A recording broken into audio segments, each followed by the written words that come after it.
Assalamualaikum warahmatullahi wabarakatuh. Halo teman-teman, perkenalkan saya Adi Ratnawati dengan NIM 12209193040, jurusan Tadris Ilmu Pengetahuan Sosial 5C, Pensyahid Ali Rahmatullah Tulungagung. Video ini dibuat untuk memenuhi tugas mata kuliah pembelajaran IPS terpadu. Selamat menyaksikan.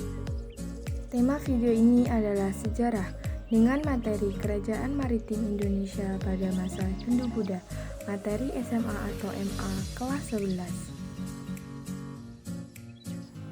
Apa itu maritim?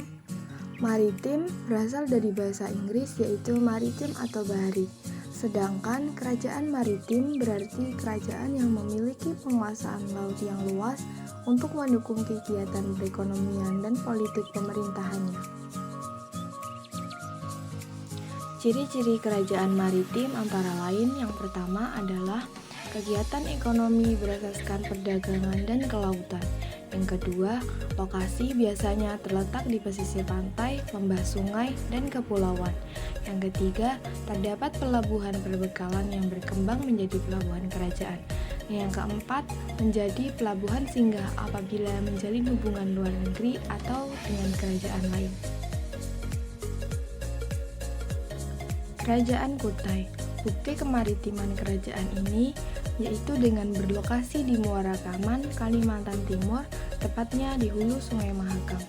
Kerajaan Kutai termasuk salah satu kerajaan maritim yang memperluas hubungan dagangnya dengan bangsa lain, dan juga tidak lepas dari kegiatan perdagangan dan pertanian yang subur di dekat Sungai Mahakam karena berada pada jalur perdagangan antara Tiongkok dan India.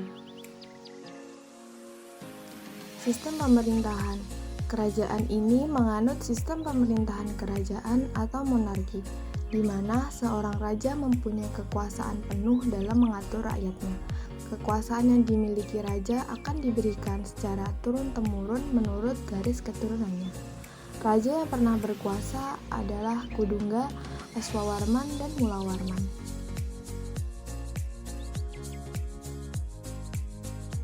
Kehidupan sosial budaya masyarakat Kutai sangat menjaga akar tradisi budaya nenek moyangnya, menjunjung tinggi keagamaan dalam kehidupan kebudayaan, sangat respon terhadap perubahan dan kemajuan budaya. Hal tersebut dibuktikan dengan ketersediaan masyarakat Kutai menerima dan mengadaptasi budaya luar, yaitu budaya India, ke dalam kehidupan masyarakat. Beberapa peninggalan kerajaan Kutai antara lain prasasti Yupa, berbentuk tiang batu yang berfungsi untuk mengikat hewan kurban yang dipersembahkan untuk para dewa. Kura-kura emas, benda ini ditemukan di wilayah sekitar hulu Sungai Mahakam. Dikatakan bahwa peninggalan ini digunakan seorang pangeran dari Cina untuk melamar putri dari Kutai sebagai bukti keseriusannya. Mahkota. Mahkota ini milik raja yang berlapiskan emas.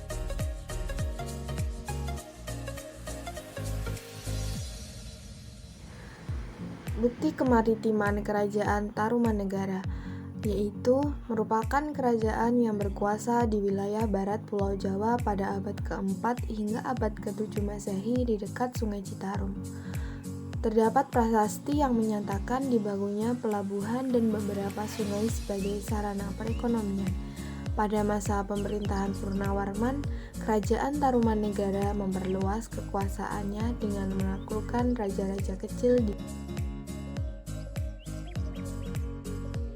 sistem pemerintahan kerajaan ini. Raja mempunyai kedudukan tertinggi yang kebijakannya menentukan urusan ekonomi maupun politik.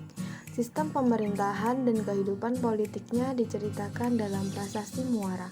Prasasti tersebut diketahui bahwa pada tahun 536 Masehi telah terjadi pengembalian pemerintahan dari Tarumanegara ke kerajaan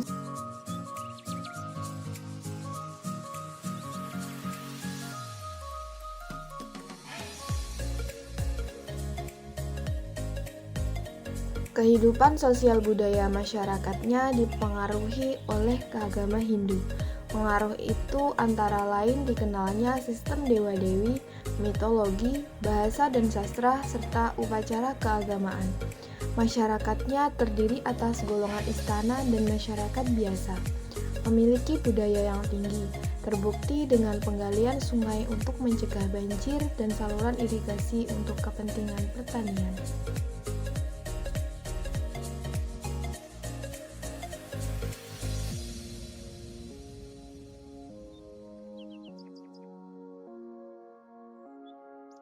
Beberapa peninggalan kerajaan ini antara lain Prasasti Tugu. Isinya menerangkan penggalian Sungai Candrabaga oleh Rajadi Rajaguru dan penggalian Sungai Gumati oleh Purnawarman pada tahun ke-22 masa pemerintahannya. Prasasti Kebun Kopi. Prasasti ini menampilkan ukiran tapak kaki gajah yang mungkin merupakan tunggangan Raja Purnawarman. Prasasti Pasir Awi. Terdapat gambar pahatan berupa telapak kaki yang terdapat pada batu tersebut menghadap ke arah utara dan timur. Bukti kemaritiman Kerajaan Sriwijaya, yaitu pusat kekuasaannya terletak di delta sebelah utara Sungai Musi. Memiliki wilayah kekuasaan dari Kamboja, Thailand Selatan, Semenanjung Malaya, Sumatera, dan pesisir Kalimantan, dan juga berhasil menguasai jalur-jalur kunci perdagangan. Sistem pemerintahan Kerajaan Sriwijaya dilaksanakan secara struktural, di mana raja yang memerintah secara langsung terhadap seluruh wilayah kekuasaannya. Di beberapa daerah tapukan ditempatkan pula wakil raja sebagai penguasa daerah. Wakil raja ini biasanya masih keturunan dari raja yang memimpin. Kontrol kekuasaan juga dilakukan melalui kekuatan militer, sebagaimana disebutkan dalam Prasasti Kedudukan Bukit. Dapun Hyang Sriwijayanaga memimpin pasukan sebanyak 20.000 tentara untuk menaklukkan daerah.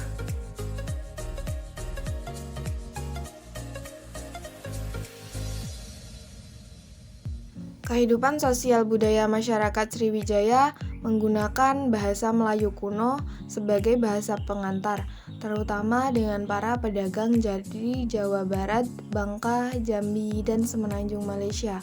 Masyarakat Sriwijaya juga sangat terbuka dengan berbagai pengaruh dan budaya asing, salah satunya India.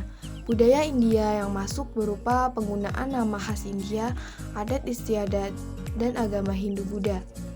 Itsing menyatakan bahwa banyak pendeta yang datang ke Sriwijaya untuk belajar bahasa Sanskerta dan menyalin kitab suci agama Buddha.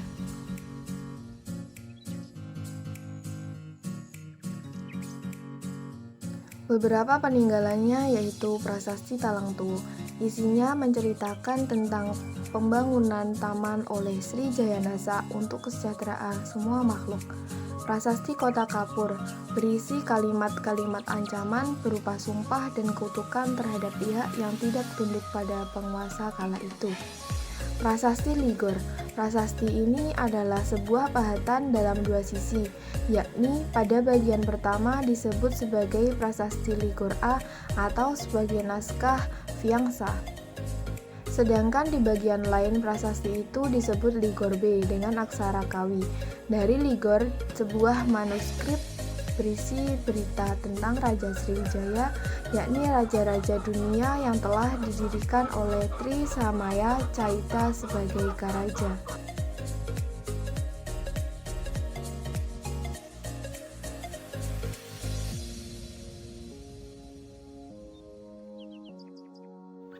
Bukti kemaritiman Kerajaan Majapahit, yaitu terletak di dekat Sungai Brantas dan mempunyai pelabuhan dagang yang strategis yaitu Pelabuhan Hujang Galuh. Memanfaatkan kanal sungai di sekitar kerajaan sebagai sarana transportasi dan jalur perdagangan. Meningkatkan armada laut sebagai pertahanan keamanan dari serangan bangsa lain. Kawasan Majapahit menjelma sebagai pusat ekonomi dan para pedagang membangun bandar pelabuhan di sepanjang pesisir laut.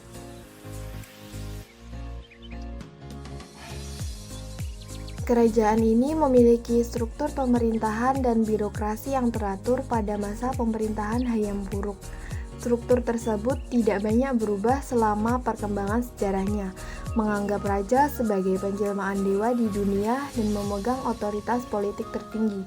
Raja dibantu oleh sejumlah pejabat birokrasi dalam melaksanakan pemerintahan, dengan para putra dan kerabat dekat raja memiliki kedudukan tinggi.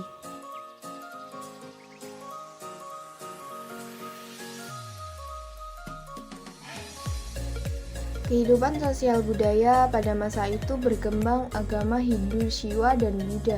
Kedua umat beragama mempunyai toleransi yang tinggi sehingga tercipta kerukunan.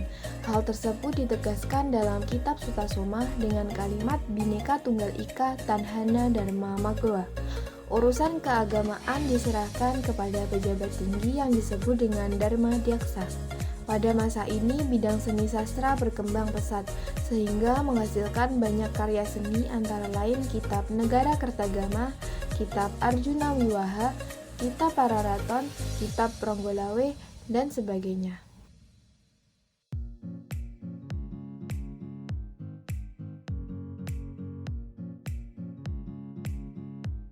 Beberapa peninggalan kerajaan ini adalah Candi Penataran yang berlokasi di Blitar, Candi Cetoh, Candi Hindu yang berlokasi di lereng Gunung Lawu, Candi Tikus, juga bercorak Hindu yang terletak di Kompleks Trowulan, dinamakan Candi Tikus karena pada saat ditemukan tempat candi tersebut berada merupakan sarang tikus.